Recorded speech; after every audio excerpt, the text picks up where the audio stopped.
देश के युवाओं को भी कहना चाहता हूं, भाषा क्षमता की परिचायक नहीं है, भाषा अभिव्यक्ति है। क्षमता आपके अंदर पड़ी है।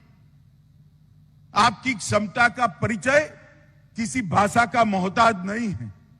देश के युवा भाषा की लघुता ग्रंथि से दूर निकले, अपनी स्वभाषा को स्वीकारे और स्वभाषा को आगे ले जाने का काम करे, अपनी राजभाषा को स्वीकारे और राजभाषा को आगे ले जाने का काम करे, बहुत जरूरी है।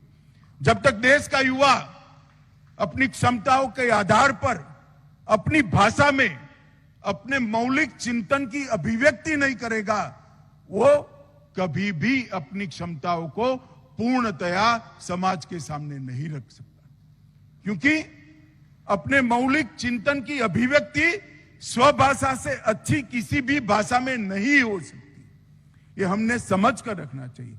ढेर सारे शिक्षाविदों ने प्राथमिक शिक्षा और बच्चे की ग्रहण शक्ति पर जितने भी अध्ययन किए हैं, वो सारे अध्ययन एक ही बात को इंगित करते हैं कि बच्चा स्वभाषा में जो ग्रहण कर सकता है, वो बच्चा आगे जाके मौलिक चिंतन कर सकता है। और मित्रों, जो मौलिक चिंतन कर सकता है वो ही अनुसंधान कर सकता है, और जो अनुसंधान कर सकता है वो ही क्षमता प्राप्त कर सकता है। मोदी जी राष्ट्रीय शिक्षा नीति 2020 लेकर जो आए हैं, इसका हम सब जरूर बारीकी से इसका अध्ययन करें। इसकी आत्मा क्या है, इसका अध्ययन करें।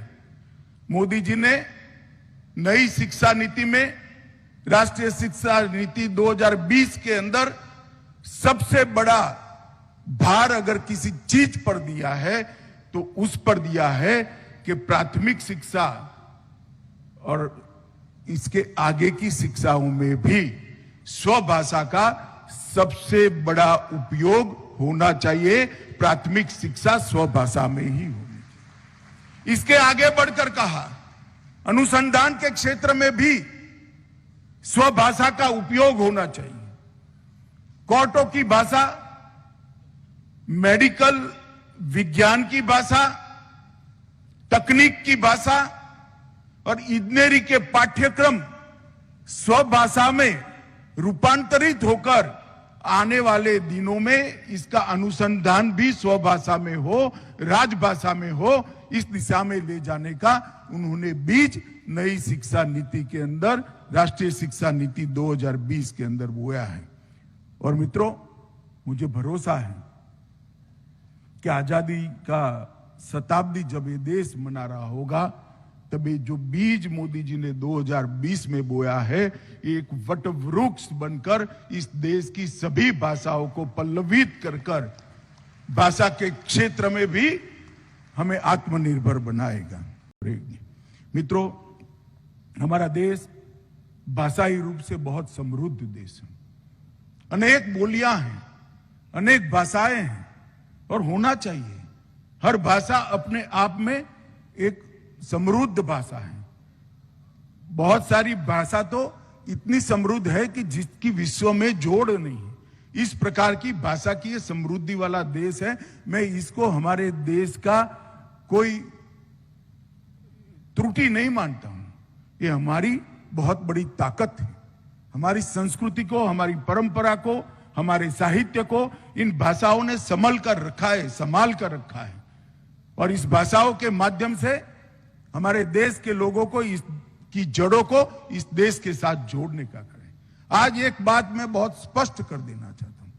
कुछ लोग अपप्रचार कर रहे हैं कि हिंदी और गुजराती स्पर्धक है, हिंदी और तमिल स्पर्धक है, हिंदी और मराठी स्पर्धक है। हिंदी देश की कोई भाषा की स्पर्धक हो नहीं सकती। हिंदी देश की सभी भाषाओं की सखी है। ये बात आप मानकर चलिए। और मैं विश्वास दिलाना चाहता हूं, हिंदी के समृद्ध होने से इस देश की सारी भाषाएं समृद्ध होगी, और इस देश की सारी भाषाओं के समृद्ध होने से हिंदी ही समृद्ध होती है। इस बात को सब लोगों ने स्वीकार करना चाहिए और सब लोगों ने समझना भी चाहिए।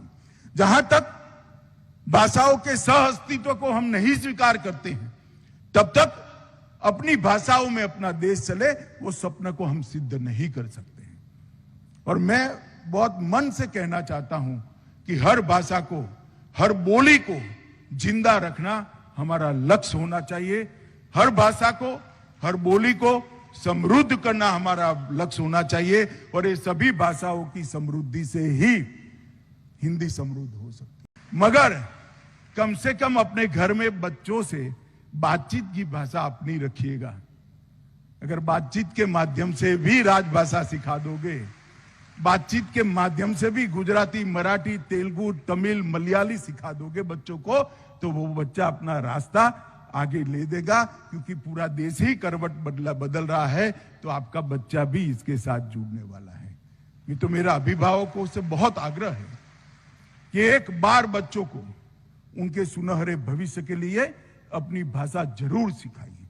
जब तक आपका बच्चा स्वभाषा नहीं सीखता है, वो देश की संस्कृति से नहीं जुड़ सकेगा, देश के इतिहास को नहीं समझ पाएगा। और देश की संस्कृति को इतिहास से जुड़े बगैर वो ये देश के नहीं जुड़ पाएगी, इसकी जड़ें इस देश से नहीं जुड़ सकती। इसलिए मैं अभिभावकों को भी ये कहना चाहता हूं कि आपके बच्चे को आप स्वभाषा जरूर सिखाइए।